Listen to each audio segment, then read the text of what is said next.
Welcome to Planet Poet Words in Space, right here on WIOX.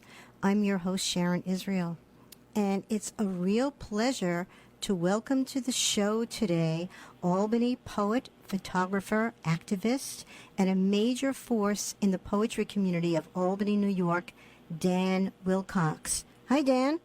Hi, Sharon. Oh, it's great to have you. Thank you so much for being on the show. Oh, I'm glad to be here. You know, I noticed something is that your radio station is named after me.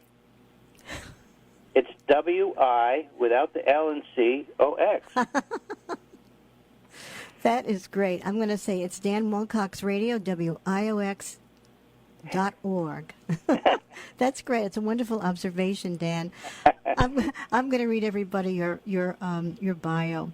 Okay. Dan Wilcox is the host of the third Thursday Poetry Night at the Social Justice Center in Albany, New York, and is a member of the poetry performance group Three Guys from Albany. As a photographer, Dan claims to have the world's largest collection of photos of unknown poets.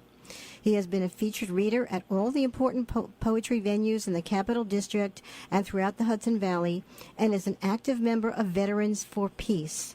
Dan also publishes poetry under the imprint APD, Albany's Poetic Device, Another Pleasant Day, etc. His own poems have been published in Post-Traumatic Press 2007, Chronogram, Poetica, and most recently in Ghost Fishing, an Eco-Justice Poetry Anthology, and in other small press journals and anthologies, on the Internet, as broadsides, and in self-published chapbooks. His book, Gloucester Notes, Gloucester Notes, is available from FootHills Publishing, and you could read Dan's blog at dwlcx.blogspot.com. And Dan, you've been writing and reading and presenting poetry for a very long time now. Can you tell me, why is poetry so important? Well, I think poetry is important, like all the arts are important. I don't think there's a real distinction between it. It seems that human beings need the arts. Going back to way in the prehistoric time, we find evidence of some form of art from these primitive civilizations. And so it just seems to be a universal need among human beings. And I will venture to say that most people, I don't know what that number would be, but most people in their lives have written a poem at one time or another. I agree with you. There's in one of these Oxford Press introduction series, the Introduction to Poetry by Professor Donahue, he talks about poetry being prehistoric. Yeah. It's hardwired into the Homo sapien brain, and especially at this time, I hear there's a tremendous resurgence in poetry reading and writing. Yes, well, that's it. Again, it's people need it, and they need to express themselves. And in this day and age when about anybody can publish a book, there is plenty of poetry out there. Yeah. And your life as a poet, how would you characterize it, Dan? Let's see. It's been most of my life I've been writing poetry. I started in high school. I like to say that if you don't start writing when you're an adolescent, you probably never will. But I had a dream that I would become a quote unquote poet or a thing like that. And I went, and because I love literature, I got a bachelor's degree in English, but then the Vietnam War came along, and I got drafted, and that got sidetracked, but I was still writing poetry all through that. And I got out, I had a family, I needed to feed them, feed myself. I got a job working for the state of New York, and then I worked for the federal government, but all this time I wrote poetry, sent it out to magazines, whatever, and actually the biggest poetry thing that happened to me was actually moving to Albany back in 1986, a move I did mainly for my family and for a better quality of life. And just that I came here in Albany at a time when the poetry scene was just really beginning to beginning to erupt. And I was here at the very beginning and became a part of it. And I like to say that I was going to be a small fish, so I might as well be in a small pond, which was considered a small pond.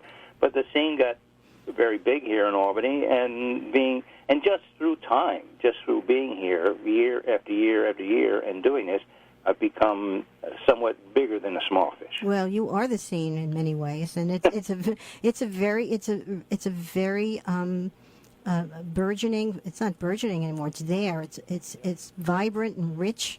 There's something going on all the time. Yes, it is. Yep. And I'm fascinated by your group. Three guys from Albany. Could you tell us about that a little bit, please? Okay. Three guys from Albany, the poetry performance group. Well, we started, our first performance, I think, was in the Tinker Street Cafe back in March of 1993, and it consists of myself and Charlie Rossiter and Tom Nattell. Unfortunately, Tom is no longer with us. He passed on in January 2005, but we still consider ourselves three guys from Albany. Mm-hmm. And our mission from the beginning was to read poetry in all the Albanys in the United States. And so we set out on that mission, and so far we've read poetry in 13 of the 18 Albanys in the United States. That's really impressive, I have to say. It's pretty nutty. It is great. It's so great. And they're all over the States, right? And I thought... Yeah, well, like I said, there's 18 here in the United States. Mm-hmm. From this Albany, with Albany, New York, it was the first Albany, all the way out to California, with lots of stops in between. And most of the, not all, but most of the Albanys in the United States are named after this Albany, New York. So Albany was the first? Yeah, this was the first. So. And it's named after the Duke of Albany? I thought it was possibly an Indian name, but no, it's a Duke of Albany. Duke of Albany. No, it's not an Indian name. It's actually a Scots name. Mm-hmm. I guess it was the English. Somebody called Scotland Alba. That's right. That's where it comes from, and that's the Duke of Albany. Albany was supposedly, I guess, Scotland, and it was one of those terrific titles that the Duke of Albany, who was James and went on to become King of England. His brother was Charles II, who gave him the land over here. Wow, royal imprimatur of Albany. Lots of Tories there, I'm sure, during the war. Would you read us one of your Albany poems, Dan? Oh, sure. This is from our tour, our Midwest tour, which was the first tour we undertook back in 1995. And we were in three Albanys on that tour: Albany, Wisconsin, Albany, Illinois, and Albany, Indiana. And we're actually in two Albanys on the same day: Albany, Illinois, and Albany, Indiana. I'll read you the one that's called Albany, Illinois. Okay. Half a continent away, from here to there, we stand beneath another Albany sign. Another Albany sits on another riverbank. The Mississippi behind us, we face the Hudson back across the continent. Down the road, another nuclear power plant draws in cool river water from the homes of fish. The Hudson, the Mississippi, spits out hot water. The fish swim away. We drive on down the road to another Albany. That's Dan Wilcox reading his poem, Albany, Illinois. It's so great because from our vantage point, we're still in Albany, New York, traveling. And here we are, half a continent away from here to there, and it's surreal in a way, but it's also very dreamlike. Mm-hmm. It's another identity, sort of a doppelganger, but in this case, there's many of them. Yes, almost like the villains from the Matrix. They keep multiplying. But I never thought of it that way. I mean. But I love it when you read the the Mississippi behind us, and we face the Hudson back across the continent. So Yes. you're in a place, but you're moving. The reader is moving with you back and forth, and then you bring in the nuclear power plant, and it's a really nice segue. That's Well, one of the things about that is that Tom Natel was a peace and environmental activist, but he was also a poet, and he organized poetry events here in Albany, and he was the one that really got the poetry scene started in Albany. But he was the first really ardent, serious environmental activist I ever met. And he had compost heaps in his backyard and heated his house in Albany. It's early, yeah. Yeah, with firewood and all this kind of stuff. It was like crazy, but I learned a lot from him. And he was involved with an anti-nuclear group here in Albany. And so that's sort of what that is. It sort of throws in the whole anti-nuke movement. Right. It puts it in a specific time and place also. And when you say it draws in cool river water and spits out hot water, and the fish swim away and we drive on down the road. Let's hear it again, Dan.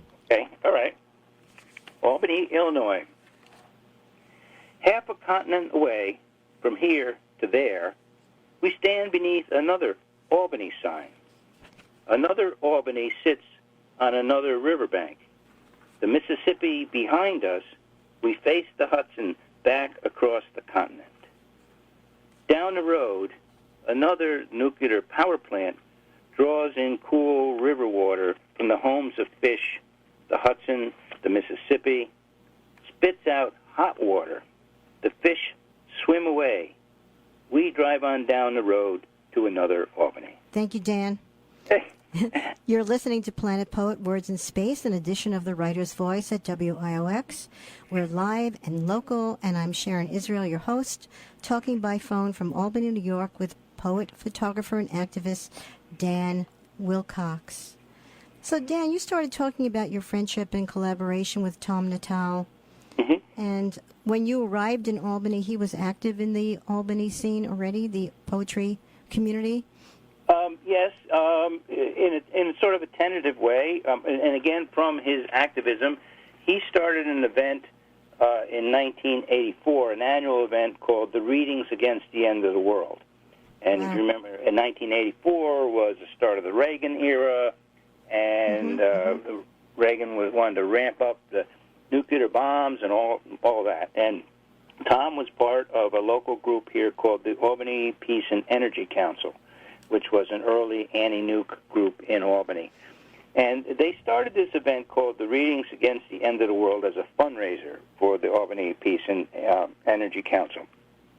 And it was an all-day event, usually a weekend around Earth Day in April. And it went midnight to midnight. Oh. And I heard about it for, I think it was the 1986 version of it. And it had been going on for 2 years before that. And I was living down in Yonkers, and I was planning to move to Albany. And I had family up here, and we would come up a lot on weekends, my wife and children and I, to Albany. And we scheduled a visit for the weekend of the Readings Against the End of the World. And I wrote to Tom, and I asked to be given a time slot. And I had a 15-minute time slot, like, I don't know, about 8:30, 9 o'clock in the morning, something like that. And so I got talking to him there, and he also was a state worker.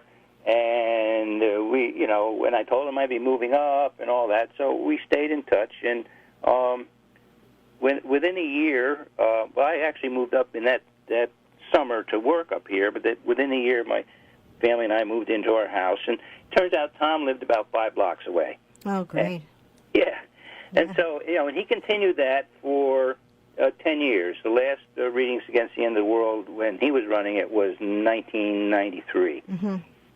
So, but in the meantime, in 1988, soon after I'd come up, he realized there was a interest in poetry in Albany, and he started organizing events. In fact, he even organized in 1987. He had a grant to do readings in the summertime in various parks in Albany. That eventually became the Poets in the Park series. Mm-hmm. In March of 1988, he started a poetry series at the QE2, which was a punk rock club in Albany on Central Avenue. And that became sort of the granddaddy of all the open mics. Not that there weren't open mics going on before that, but generally they were open mics for, like, the folk singers, and we always felt that the poets were like the ugly stepchild that was kind of given their few minutes in there that they would tolerate. And Tom wanted to have poetry, just an open mic just for poets. So that's why he started that. And from that, then at the QE2, people got their own ideas about doing open mics. They figured out how to do it. They watched him. Myself, when Tom and I would go down there at night, he would always, he would call me up and he'd want me to, since he was an environmentalist, he said, why should we drive down 2 cars, So I would ride down with him in his van, and I'd help carry in the music stand and just all that. So we got to know each other and understand how each of us thought and did things and stuff. Wonderful friendship. Oh, it was wonderful, and I learned everything I know about doing open mics. At least in the very beginning, I learned from Tom Natel, and I wouldn't be doing what I'm doing now if it hadn't been for him. And our show is sort of an auspicious coincidence because it's the very important anniversary of the bombings in Hiroshima and Nagasaki. Right. And and it's sort of if you would read Tom's poem as a tribute to him and in honor of this anniversary. It's the 75th, I believe. Yes, it is. It's the 75th. And Tom had started an event where each year he would have a public reading of John Hersey's book, Hiroshima. And we'd read the whole book, the public reading, and then I continued it after Tom passed on. So, yeah, this is the poem by Tom Natel, Hiroshima. And I'll try and do it in the style that he used to do it. Hiroshima, 300,000 in city, air burst, sun melt, fire burning, consuming, casting forth dust of death, blackening the sky with clouds of broken molecules, smashed from live cell walls, drifting across landscape, disgusting rain upon hillside, where screams cease to echo, where silence is a scream, where terror eats into bones and cancer is prophecy. Wow. That's beautiful reading, Dan. Oh, thank you. Well, that's it. Tom would do this a lot. When we travel around with 3 guys, we'd sometimes do it as a group performance piece. Yeah. The interesting thing about the poem, it's centered on the page, and in just a couple words in each line, so it looks almost like a mushroom cloud. It does. It does, and also the music in it. It's the song speak. The speaking while singing. It's almost like Ginsberg doing Howl. Also. Yeah. Well, Tom was a big fan of Ginsberg, and Tom was very conscious of how to present his poetry, and sometimes with props. And in this particular case, he had a particular chant that he used to do with it. Yeah, very chant-like. And that was Dan Wilcox reading Hiroshima by Tom Natel. Yep. And Dan, you also have a poem on this topic, if you'd like to read. You seem to like this poem, Cleanse This City. Sure. This poem is dated July 1995, and I'll talk about it afterwards. But I'll just read it right now. Thank you. Cleanse this city. On the 50th anniversary of the first explosion of the atomic bomb, few visitors show up in the desert except some nuns with protest signs. In Washington, D.C., someone throws symbolic blood on the parts of the Enola Gray the government dares to show. On the 50th anniversary of the A-bomb, in Ireland, we drive into the nuclear-free zone of Cork City. And France sails into the South Pacific to do it again, and Greenpeace says no for all of us. While in Ireland, not one bottle of Beaujolais is sold on Bastille Day. Back in Albany, whole neighborhoods begin to glow against their wills. History turns inside out with a hole ripped in the wind over Japan in August. And now, fishermen cast everyday nets into the South Pacific because the French, with nothing to test, never left Paris. The entire planet has always been a nuclear-free zone. The Smithsonian hosts a flower exhibit, and no one shows up. In New Mexico, the desert is as quiet and empty as it has always been.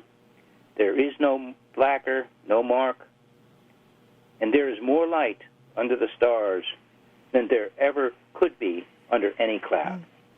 That's Dan Wilcox reading his poem, Cleanse This City. That's a beautiful last line, and there's more light under the stars than there could ever be under any cloud. And there's no marker, there's nothing indicating that happened.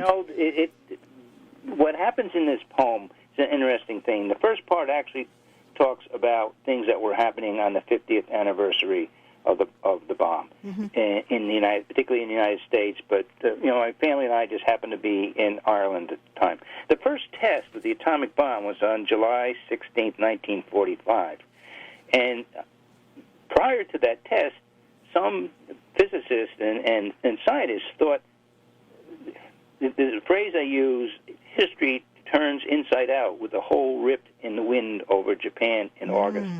And some physicists thought this could be a cataclysmic event that would actually turn history inside out. And so after I say that phrase, in the next section, it contrasts what could be if that actually happened. And there was no atomic bomb. Didn't go off. So that's right. Really what was going on. But all those other facts up there, including the interesting fact that not one bottle of Beaujolais was sold on Bastille Day that year. That's probably the most unbelievable thing in the whole poem. Because a lot of people were annoyed at the French for trying to do another nuclear test, and that was part of what was going on. So I was just playing with all these different things that were in the air, so to speak. It's really wonderful. Your life as an activist also really took off when you came to Albany. Well, it did, but that is probably a matter of a coincidence of history because, like I said, it was the time of Ronald Reagan and the ramping up of nuclear weapons, and there was a lot of activism going on. But I had been an activist since about 1964, 65, 66, something like that in college.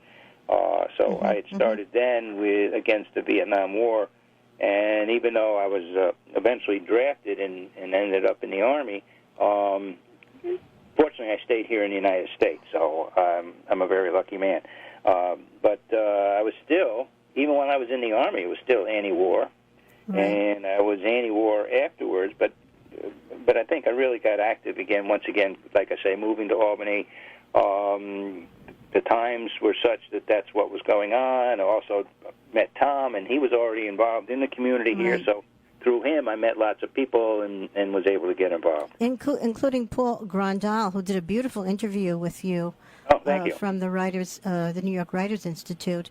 And when I love this. You said every good communist should enlist in the Army, and then you did your protests. And your protests in Albany were covered by Paul Grandal, who was a newspaper reporter at the time, and he would interview you, right? Yes. Yeah. Well, I got to know Paul just because Paul is a wonderful community person, and he was a great choice for the Writers Institute to be their director because he knows all kinds of people in Albany. I mean, not just the literati, and he knows everybody who's been doing anything because he was a newspaper reporter. So, and I always was smart enough to get to know the photographers and the reporters. And there's a quote from Paul Krasner, was a satirical writer in the 60s and 70s and 80s. Sure. The realist. The realist, exactly. Yeah. There you go. I got a bunch of them up in my attic. So Paul Krasner said something like, referring to media, he said, if you give them good quote, they will give you free publicity. So Right. so I learned quickly on not to be too wordy, to maybe have something kind of maybe a little controversial or provocative, and maybe it's a better word, to say when I was interviewed, and try and just give them a soundbite. And so much more likely you get quoted that way. So Paul would always seek me out if he saw me in one of those places. That's a great advice for any poet, anybody who wants some publicity. Yeah, exactly. That's great. You have one, before we get to the half hour, you have another environmental poem that I would like you to read, The Water Planet. Sure. Okay. Thank you. This is a little simpler in some ways, called The Water Planet. The ocean circles the earth. Every place is an island. The waves lick at the edges. Tides come up to take over. Step back to get a better look at what might be claimed. Earth warms to become what it is. Water, not land. Water, bound up in blocks freed as glaciers. Ice caps melt, taking back the land. Water is free, flows like ideas, expands, covers what it wants. Fish swim in and out of windows. Lobsters spawn in Brooklyn. That's Dan Wilcox reading his poem, The Water Planet. Did you write this recently, or is this an older poem? No, I can't remember when I wrote this. It's not an old poem, but it's a more recent one, a lot to do with climate change. And but I was reading different things on history and stuff. I mean, it wasn't that long ago. It was like 100,000 years ago or something like this. This whole area was covered by glacier and covered by ice. Right, in Roxbury, too, and in Gilboa. Actually, all the way down from the Arctic Circle down to Long Island. And it was covered in ice, and gradually over the years, the ice pulled back.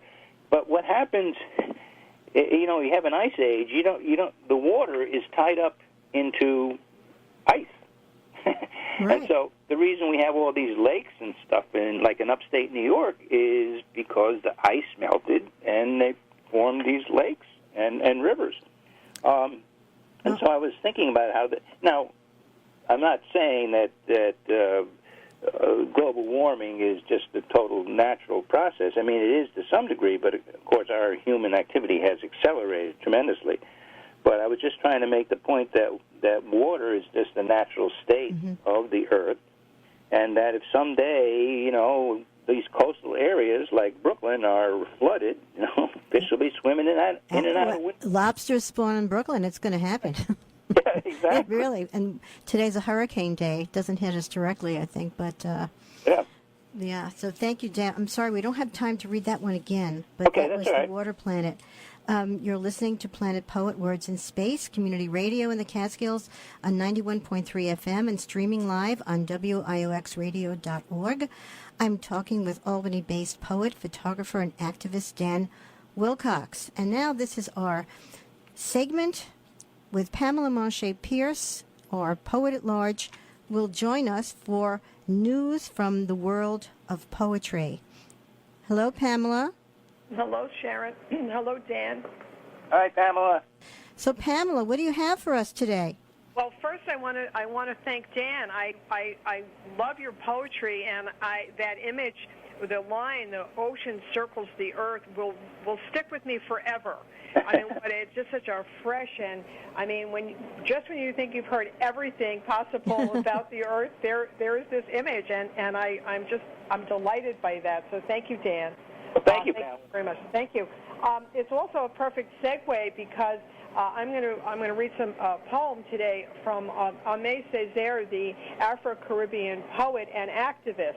And so we have activism on the table today. I think I chose Cesaire because I believe that he is going to get more attention in the very near future because of his activism and his coining of the phrase negritude, which is about the black consciousness and pride. And three of his things that I think are really interesting is that in his work, in his life, that Africa had value.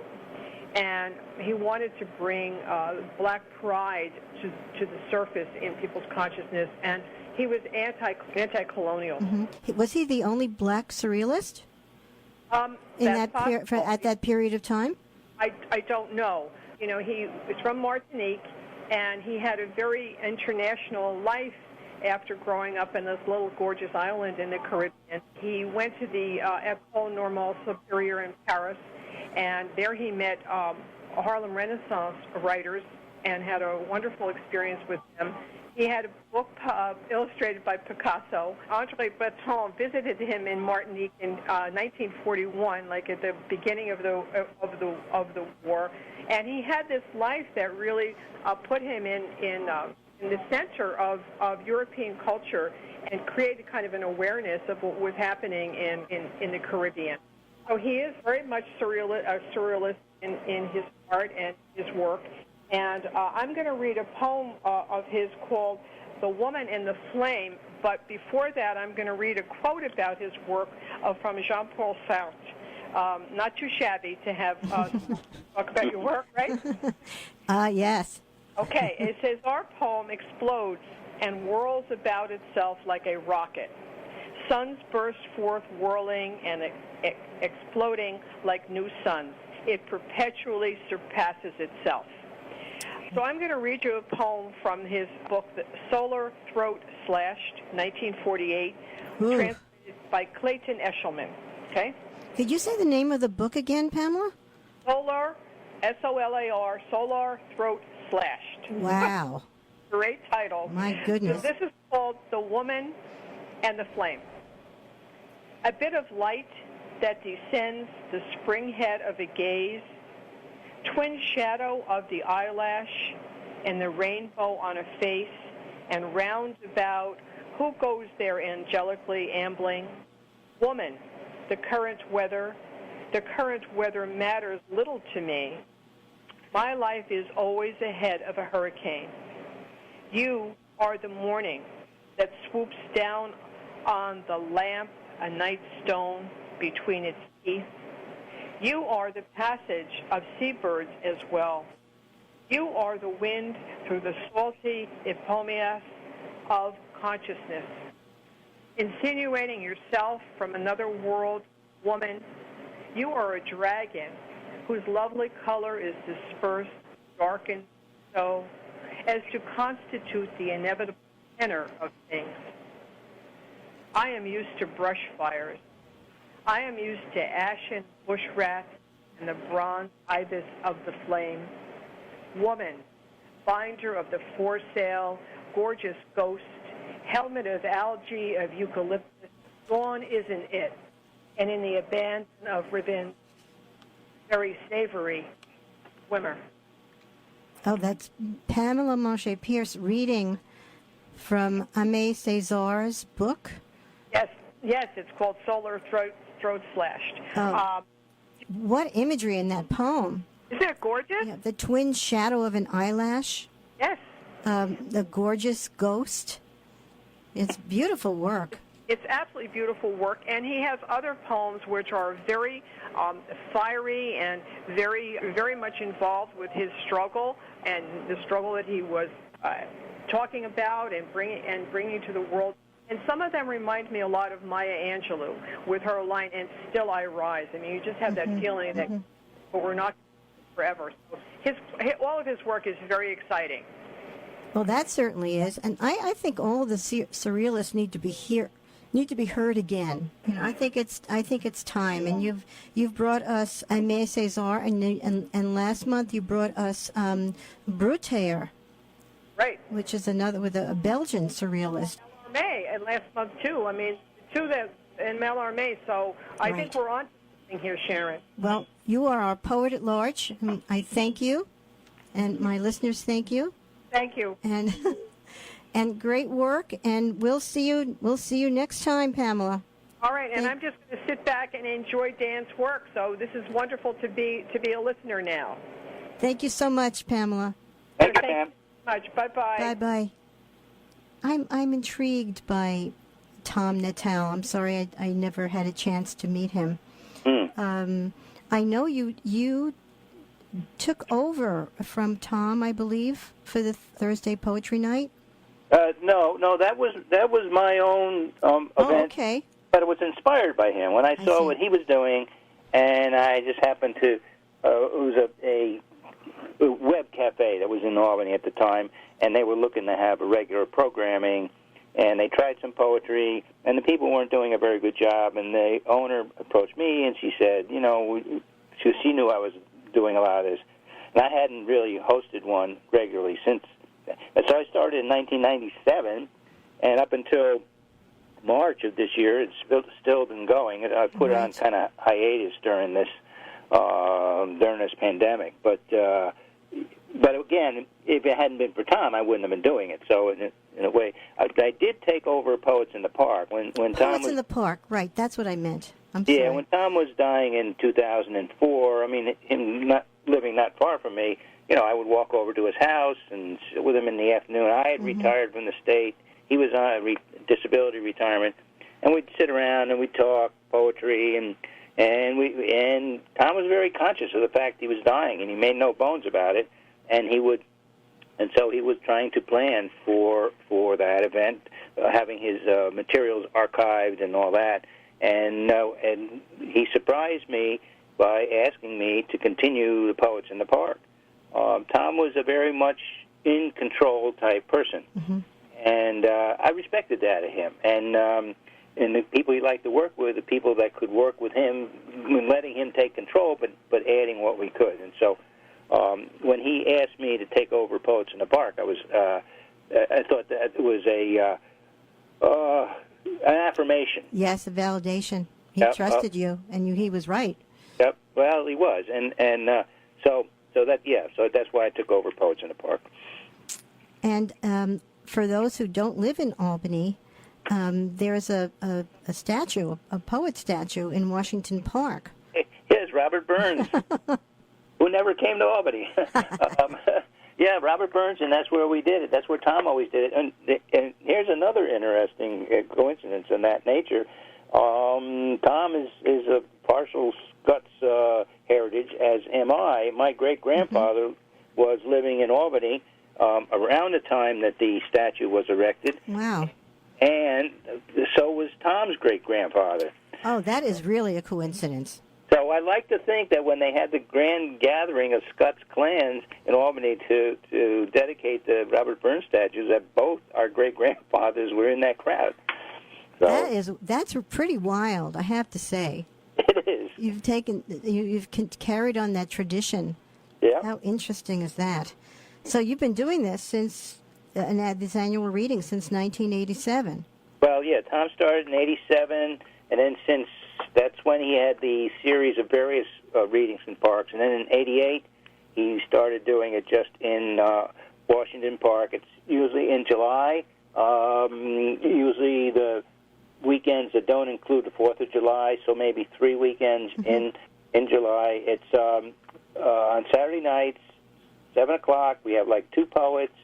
It's out of there by 8 o'clock, so, it doesn't take over your night. And this year we only had one of those. That was July 25th. We had just our 2 poets that night, and it was just too much with the COVID things. And sure. That they released they made it easy because they said, well, you can have outdoor arts gathering of no more than 50 people. I said, this is great. This is great. This is poetry. I'm not going to get 50 people. Perfect. Spoken like a true poet. If you go to a reading and there's 20 people there, it's a wonderful thing. That's right. Well, that's why I always say you have to have a poetry. If you're going to have a poetry reading, have it in a small space. It's true. Looks like it's crowded, you know. And that's why you have an open mic, too. Yep. So you know your audience is attentive and eager to participate.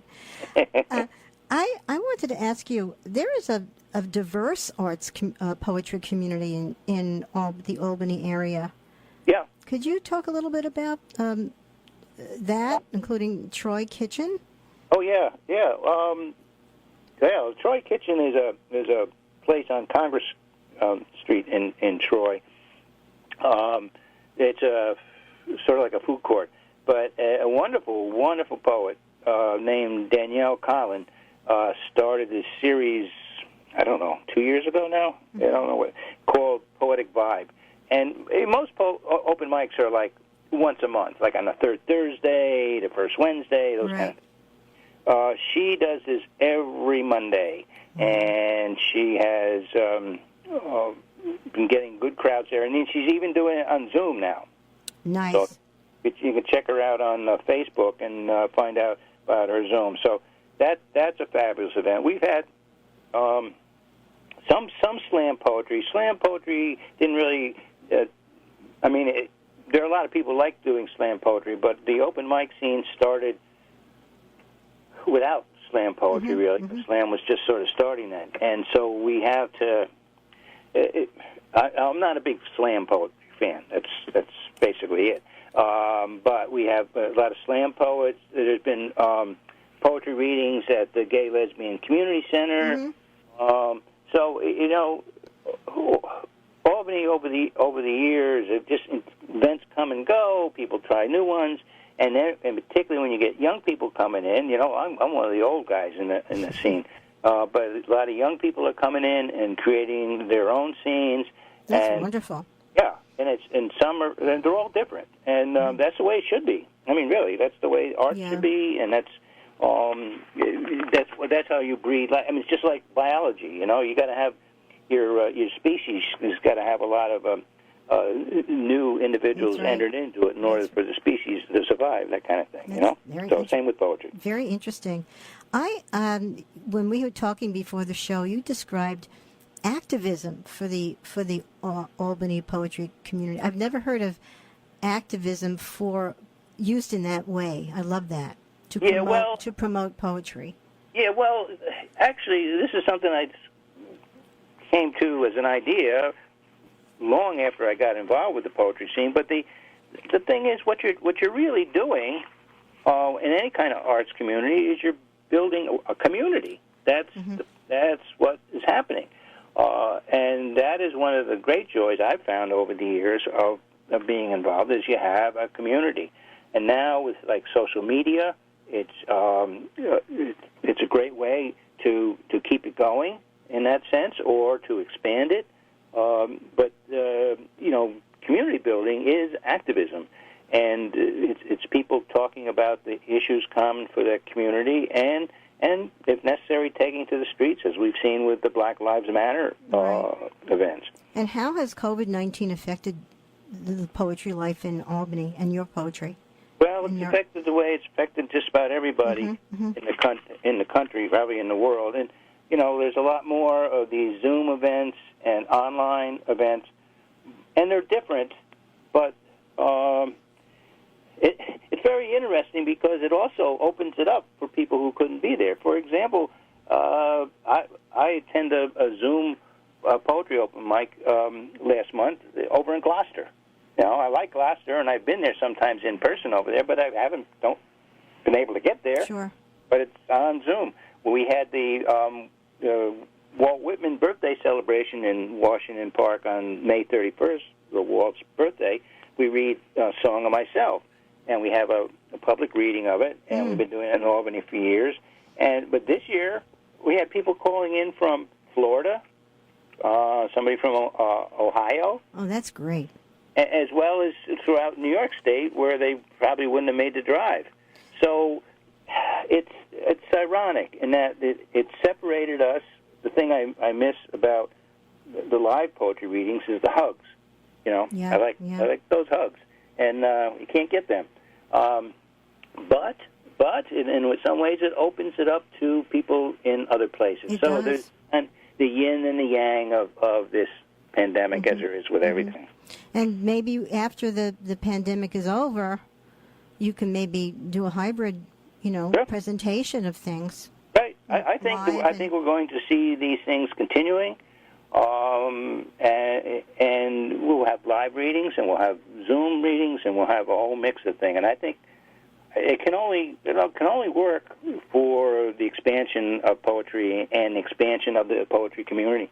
Yes, and you do so much for the community. And you have, in addition to your own poetry and your presentations and your hosting, you have a blog, which I mentioned in your bio that you've been doing. You've been doing that since 2007. I'm not quite sure. What thing were you asking about? I had your blog. Oh, my blog. Yes, I have my blog. When I would go to a poetry readings, I was doing this long before that. I would take photos, and then I would write about it in my notebooks. And then when the blogs came in, I said, I can just do this on the blog. So that's what I did. But as a result, I have years and years of notes relating to the poetry readings prior to the blog from 2007. Right. And you have your collection of poetry. Could you tell us a little bit about that? Your photo archives. Yeah. Well, that's what happened. I would go to the poetry readings. I would take pictures, and I was using film. And that was back in the day when often I was the only photographer in the room. Huh. And now you go to a poetry reading, everybody's taking out their phone, taking pictures and everything. So everyone's doing it. But back then I was the only one doing it, and so I think I went digital in 2009. And so between 1986 and 2009, I amassed probably, I don't know, 20,000 photos. I don't know. You said 17 boxes of print photos, and you haven't little counted the digitals. I also had the pleasure of reading with Dan. It was fun, Dan, and you wrote a nice write-up in the blog that I read like 2 years later because I didn't realize that you had the blog. But that was a nice event at Teresa Costa's Art Bar, the Womps Word of Mouth series. But you also have I call it your epidemic triptych. Would you read that for us, Dan? Sure. Well, this is I like humor in my poems, and I try to use it sometimes. And it started off, well, there's 3 parts to it. So the first one reads, bird flu, it's what they do. So then after bird flu passed, we had another type of flu, and this one goes, everything is coming true, swine flu. And then when this coronavirus came in, I figured, well, wonder how I'm going to work that in. And that the king is COVID-19. It wears a crown. That's very good. I love that. They're all just plays on words. Yeah, because you can't see it, but it's bird flu. But of course, it's FLEW, but it's both FLU. Right. Let's just read them one more time, Dan, please. Read it again? Okay. Sure. Bird flu, it's what they do. And everything is coming true. Swine flu. That's, like they say, when pigs fly. Yeah, that's right. Everything is coming true. Swine flu. And then the third one is, the king is COVID-19. It wears a crown. A corona. Yes, that's right. I love it. It's so deadly what's going on. It's so horrible. I mean, the world is so crazy, but it's nice to have the 9 lines to read. It's almost like the epidemics have 9 lives, Oh, I didn't think of that. Very good, yeah. Like that. Also, you are the world crier of poetry events through the Poetry Motel. Oh, yeah, that's an email list. you It's know a great how name. I love the name. Well, there's a whole story to that. But my friend Charlie Rossiter had a cable TV show, and he called it that. And then he established a foundation. It was a New York State charity, so he could get money from arts organizations and blah, blah, blah. Anyways, when Charlie moved out of the area, I took over that. Didn't do that much with that, but I did keep the Poetry Motel Foundation. And then I needed to promote my own events, and I got, like one of those Google email list kind of things. Right. And so that's what I use. I use it mainly to promote my own events, but what happens is somebody sends me something about a poetry event that's going on, and it's of interest, I will just bounce it to my list. So it becomes a community list as well. Yeah. How do you get on the list? Can you tell our listeners? Email me. Okay. It's really long. I think you could probably go into Google Lists or Google Documents or Google Lists and look up Poetry Motel Foundation. Okay, that's great. And your blog spot is DWICX. DWLCX. I'm sorry. Yep, DWLCX. Right. Blogspot and yep. In order to look at your photos, how do we do that? There's a Flickr site. Mm-hmm. I got about 4,000 photos up on the Flickr site. That's Flickr, FLICKR.com/photos/DWLCX. Great. Dan, it has been such a tremendous pleasure to have you on the show. Oh, thank you. It's been fun.